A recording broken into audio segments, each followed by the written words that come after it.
မေလ31ရက်နေ့တွင်နှစ်ပန်းခန့်ဝင်းလုံကျေးရွာရှိဘုံတော်ကြီးကျောင်း၌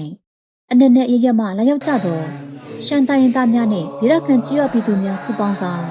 ရိုးရာတလက်အရာဘုရားရုပ်ပေါ်တော်များထဲသို့သာပနာထည့်သွင်းခြင်းခန္ဓာကိုခန္ဓာစွာကျင်းပခဲ့ရာနှစ်ပန်းခန့်ခရမှုဦးအားကြခရရဲတပ်ဖွဲ့မှုဦးချီပိုးနှင့်ပရိဒါဆုံတိုင်းရင်းသားများတယောက်ခဲ့ကြကြောင်းသိရပါတယ်။အဆိုပါဘုံတော်ကြီးကျောင်းရှိဘုရားရုပ်ပေါ်တော်များကိုယခုနှစ်မေလတွင်စတင်ဆောက်လုပ်ခဲ့ပြီး8.3မိုးကျေဝန်းကရန်ပုံငွေအလုံးကိုတ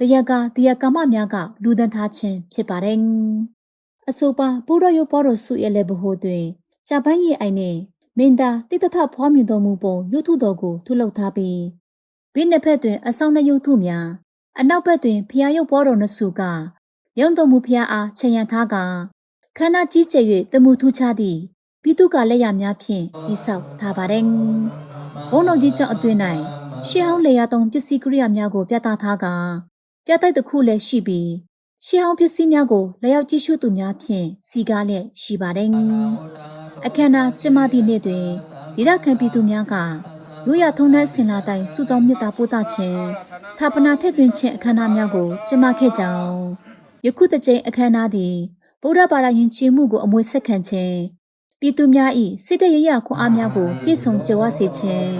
ဒေသခံများကြားရင်းနှီးမှုနှင့်စီလုံးညီညွတ်မှုကိုခိုင်မာစေခြင်း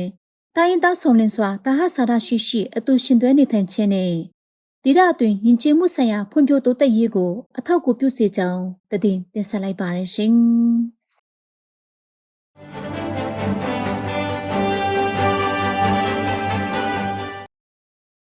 ကပ္ပကလေးများနဲ့တွင်အထူးတရားလေးခရိုင်3ခုရှိစာတင်ကျောင်းတည်တည်တွင်ကောင်းစင်မျိုးစုံဖြင့်အခမ်းအနားများကျင်းပပြုလုပ်ခဲ့ကြောင်းသိရပါတယ်။စာတင်ကျောင်း၌ပွဲတော်နှင့်အဝတ်သက်များပြည့်နှက်နေအောင်စံသစ်သောပုံစံများဖြင့်အခမ်းအနားကိုပြင်ဆင်၍ယဉ်ကျေးမှုဖျော်ဖြေပွဲများပျော်ပွဲရှင်ပွဲအားကစားပွဲများလက်မှုပညာဖန်တီးမှုများကဗျာရွတ်ပြန်ပွဲစသည့်လှူရှားမှုများကျင်းပခဲ့ရာကလေးများသည်စင်ပေါ်တက်ရောက်ဖျော်ဖြေခြင်းလက်မှုပစ္စည်းများကိုယ်တိုင်ဖန်တီးပြုလုပ်ခြင်းနှင့်ပြန်ပွဲများတွင်တက်ကြွစွာပါဝင်ရှင်ပြန်ခဲ့ကြပြီးစုပေါင်းဆောင်ရွက်မှုဖြင့်အောင်မြင်မှုများရရှိခဲ့ကြပါတယ်